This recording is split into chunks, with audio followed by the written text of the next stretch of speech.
Hello and welcome guys to my another Eden version 2.0.7 Weapon Discovery Manifestation Update video.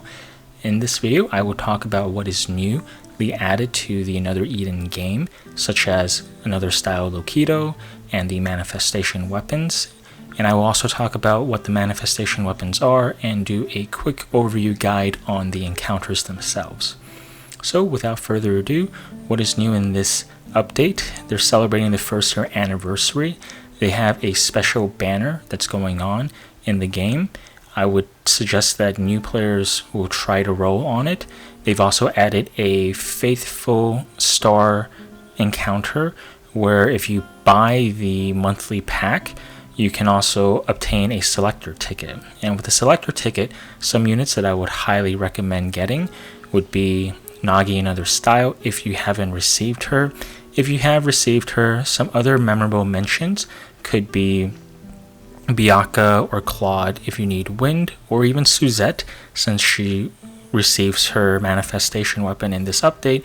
You can also consider obtaining Shion or Mighty as well if you don't have a fire or water unit, as they are excellent units and they are also units that also received their manifestation weapons. And just to go over, what are manifestations weapon? Manifest weapons are a series of encounters that unlock specialized weapons to a specific character. And to unlock the manifest encounter, you must first complete part 1 story and the 3rd character quest of the manifest character.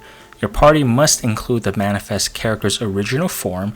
You cannot bring their another style to the encounter unless you have already cleared the fight in order to battle the manifest boss.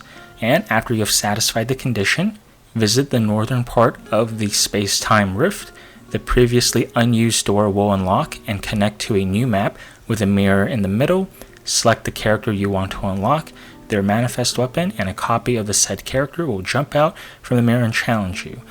The first encounter that you fight, you'll be rewarded with the manifest weapon plus 50 chrono stones, and the manifest weapon will level up just like a regular unit will level up. You go around in the world, fight mobs, gain experience, and the manifest weapon will passively level up that way. Once you reach level 10, you can go back and fight a much harder version of the manifest fight to unlock the augmented abilities for those said characters.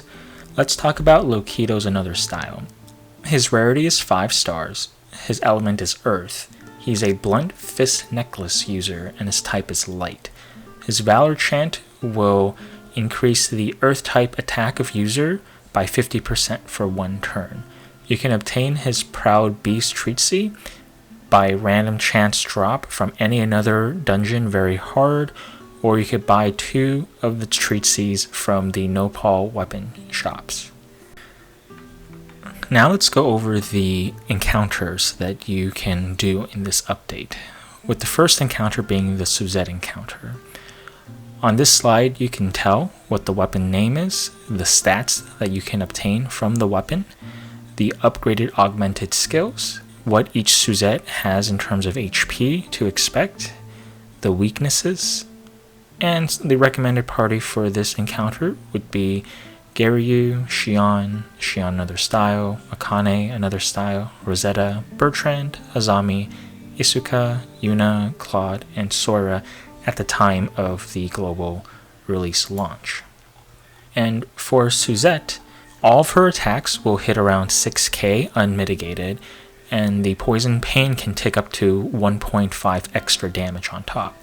If she has the boosted power buff, the damage can climb to around 8,000.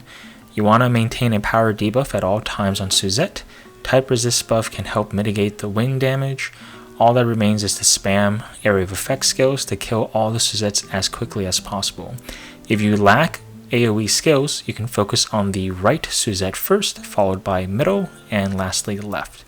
Another way, you could use Sora, Bertrand, Shion Another Styles, 70% physical resist buff, and any 30% type resist buff.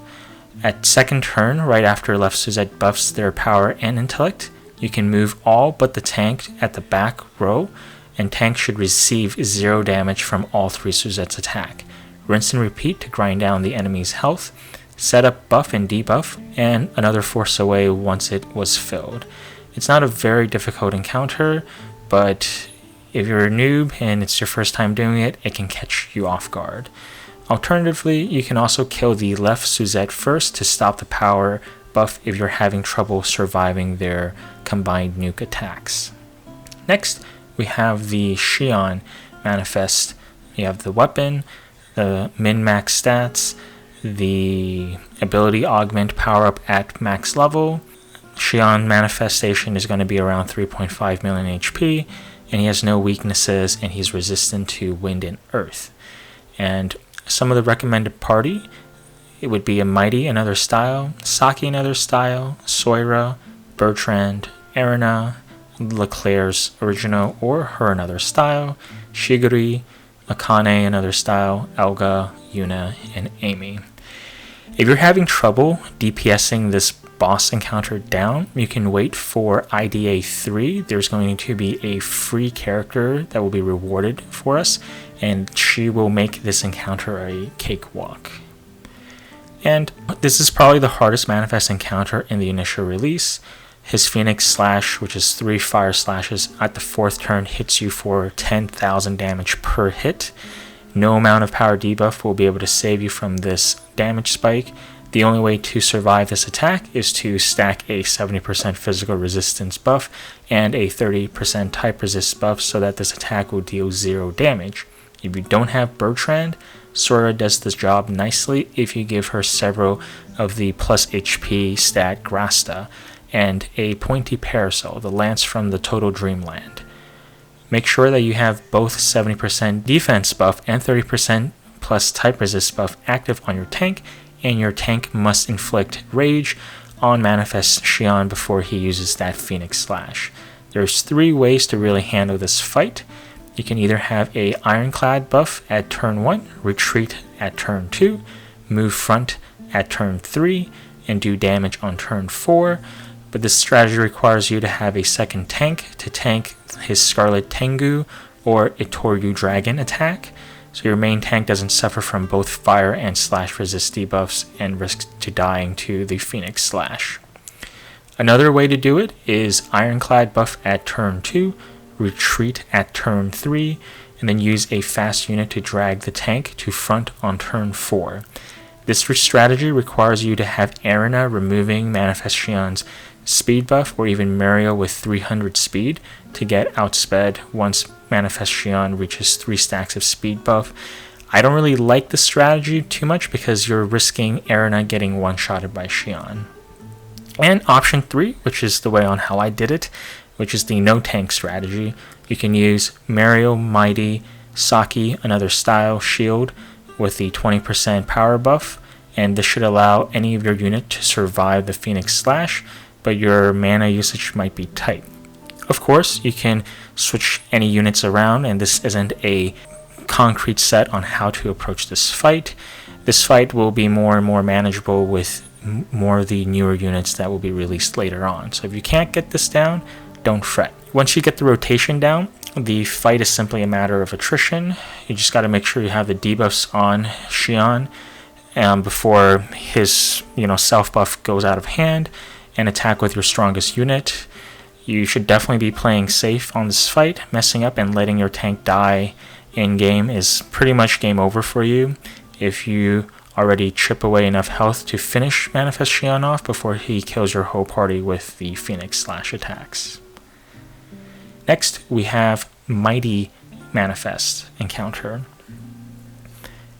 Again, the slide shows his weapon, min and max stats on his weapon, what skills it gets augmented, and Mighty's manifestation clone is about 3.5 million HP as well.